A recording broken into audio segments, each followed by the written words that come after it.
ഫ്രോഡുകൾക്ക് ഈ രാജ്യത്ത് രക്ഷയുള്ളൂ. എന്നിട്ടും എന്തുകൊണ്ട് സാറ് രക്ഷപ്പെടുന്നില്ല എന്ന് ചോദിച്ചാൽ സാറിന്റെ ഫ്രോഡ് പണികൾ സന്ദർഭത്തിനൊത്തു എരുന്നില്ല എന്ന് ഞാൻ പറയും. അതുകൊണ്ട് സാർ അത് വയത്തണം, വയത്തി പിടിക്കണം. നോക്കൂ രാഹുൽ, ഒരു പ്രോസ്റ്റിറ്റ്യൂട്ട് ആണെന്ന് വിചാരിക്കും. നമ്മൾ അതൊന്നും നോക്കണ്ട, രക്ഷപ്പെടാൻ ദൈവം കാണിച്ചെന്നിരിക്കുന്ന വഴിയാ. നിങ്ങളുടെ ഭാര്യയാണെന്ന് വിചാരിക്കും. നിങ്ങൾ ആ കുട്ടിയുടെ സമ്മതമില്ലാതെ, ആ സ്ത്രീയുടെ സമ്മതമില്ലാതെ ഒരുത്തൻ കൈവച്ചാൽ അതിന് ശിക്ഷ വിധിക്കുന്നതാണ് നമ്മുടെ ജൂറിസ്പ്രുഡൻസ്. അവർ ചില്ലറക്കാരല്ല.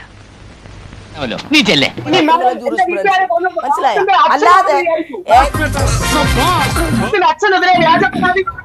വ്യാജ പരാതി അല്ലല്ലോ. ഓ കുട്ടി കൃത്യമായി പറഞ്ഞിട്ടുണ്ടല്ലോ. നീ പതറരുത്, എന്തു വന്നാലും കാറ്റ് കല്ലേലടിച്ച പോലെ ഇരിക്കണം. ഓക്കെ,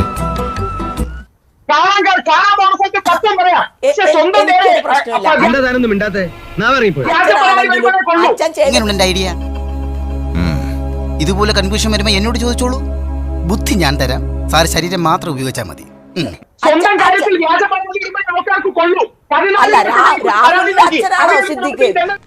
ആരോടും പറയണ്ട. എന്നെ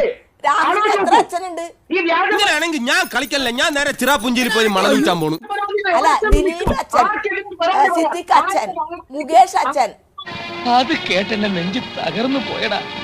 ഇനി ഇപ്പൊ ഒരു രക്ഷയില്ല. പോലീസ് നീ പറഞ്ഞ് മനസ്സിലാക്ക്. ഞാൻ വക്കീലുമായിട്ട് വരാം. ജോർജ് കുട്ടി